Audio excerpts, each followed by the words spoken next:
That particular summer was exceptionally beautiful. The corn was golden, the hay was a glorious yellow, and it smelt delicious.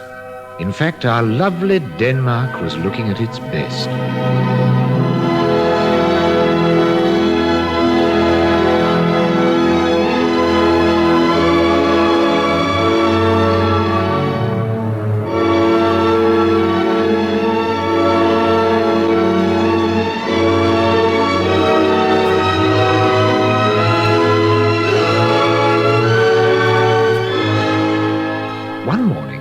I was taking my usual little stroll, slowly and gently, and singing my favorite song.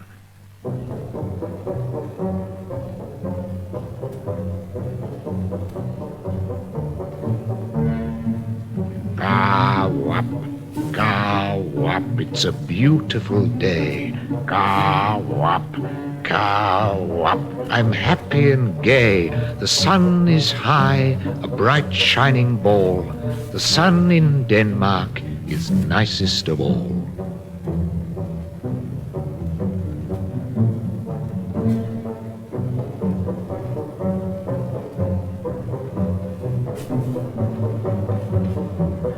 I was on my way to see my dear friend Mrs. Duck.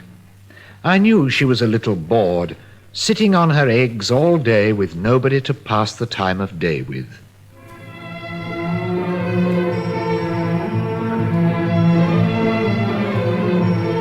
Good morning, Mr. Stork. How nice to see you. What a beautiful sunny day it is. You don't know how lucky you are being able to stroll around just as you like. I'm afraid my little ones are a long time in coming. I can't move from here. You must be patient, dear lady. Think how proud and happy you'll be when you go sailing across the pond with your family of ducklings behind you. Yes, of course, you're right. All the same, I am just a little worried. One of my eggs is most peculiar. I've never seen one like it before. Just look at it. My word, it is peculiar. It's bigger than the others, and it's all black and grey. Unfortunately, I know very little about eggs, Mrs. Duck, so I can't say anything much to reassure you. But don't worry, I'm sure everything will be all right in the end. Well, I hope you're right. Thank you so much for coming to see me. Do you think you can come again tomorrow? Of course I can, dear Mrs. Duck. I promise you I'll come. Goodbye. Goodbye.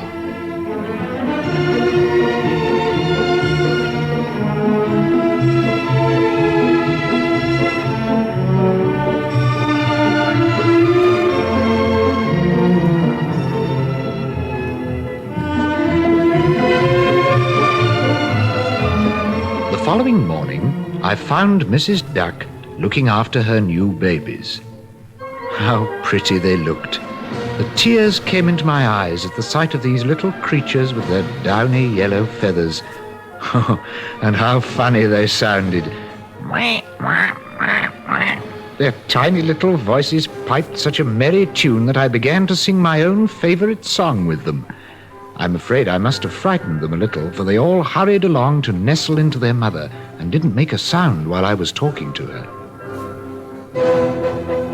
My heartiest congratulations, Mrs. Duck. What beautiful ducklings they all are.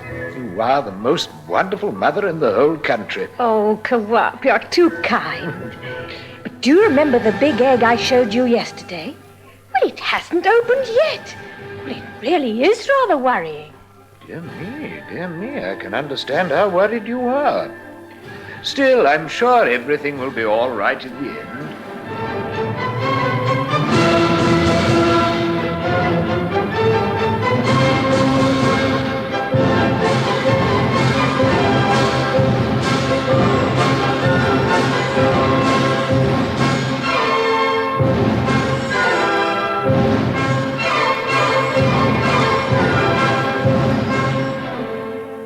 I was so upset to see Mrs. Duck's anxiety over her last egg that I went to see another mother duck to see if she had any advice to give. When I told her all about Mrs. Duck's peculiar egg, she said, Oh, I'm sure it must be a turkey's egg. Exactly the same thing happened to me once, and I've never had such an anxious time. That little creature spoilt my whole summer.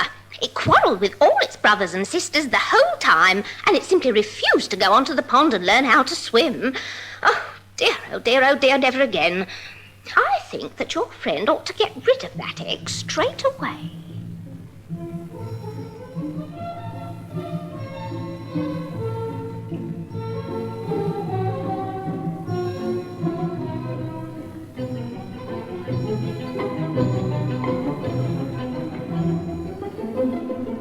But Mrs. Duck refused to listen to such an idea. Oh, no, certainly not.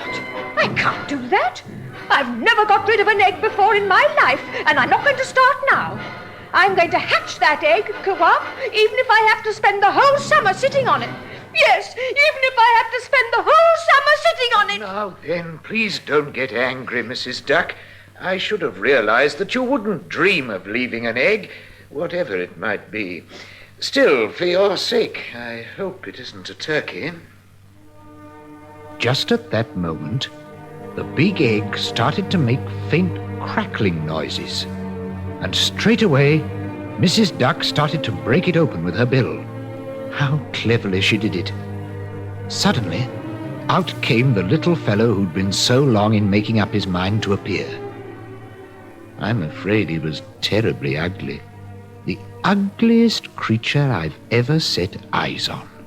It was a great shock for poor Mrs. Duck. Oh dear. I'll never dare to look any of the other mother ducks in the face again. To think that such a thing could happen to me. Oh, what have I done to deserve this? I don't suppose he can even swim. Dear Mrs. Duck, you have all my sympathy. I really don't know what to say to comfort you. However, I think you ought to take him on the pond. Perhaps he may want to swim after all, even if he is a turkey.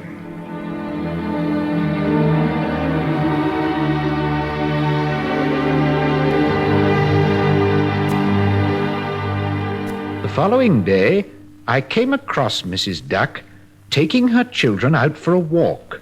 Come on now, children. You must learn to walk properly.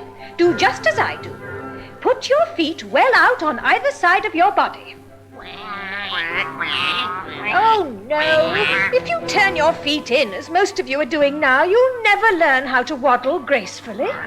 Now then, try hard. Ah, that's better. Keep it up now. Look at that one. What an ugly duckling. We don't want him around. I'm going to chase him away. Run away, you horrible thing. Run away. Very wicked of you to talk to this poor little duckling like that simply because he's ugly. Anyway, he's a good swimmer. Very good indeed. And his mother loves him just like the others. That's right, isn't it, Mrs. Duck? Oh, yes. I love my ugly duckling. Don't you hurt him or else... We'll chase him away. We'll chase him away.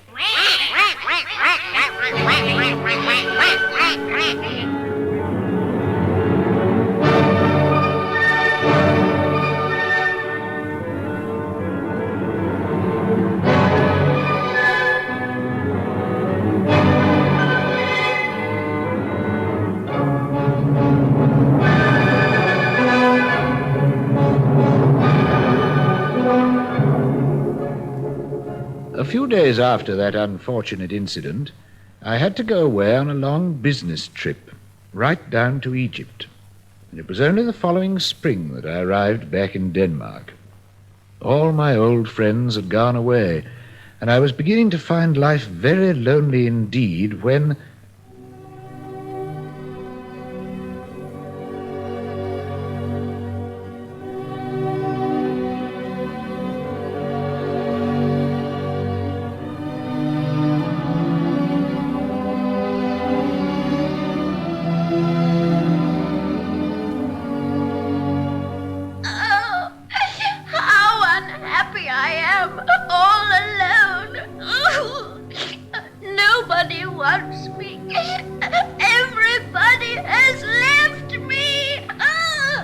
Come now, you mustn't be sad. And above all, you mustn't cry like that. Dry up your tears and tell me all about it. Oh, if you only knew how unhappy I am. Ever since I was born last summer, I've never been able to stay anywhere. People have chased me away. My poor mother, Mrs. Duck, was ashamed of me because I was ugly. But she loved me in spite of that. Why aren't you with her now, then? I ran away for her sake. Everybody was making fun of her because she went on loving me in spite of my ugliness. Still, you shouldn't be crying now. I'm sure everything will be all right in the end. I've traveled a lot, you know, and I've had a lot of experience about life. When I left my family, sir, I went a long way, right down to the other end of the stream. And there I found some other ducks. They said to me, We are wild ducks, You can stay with us if you like. but you must promise to be good.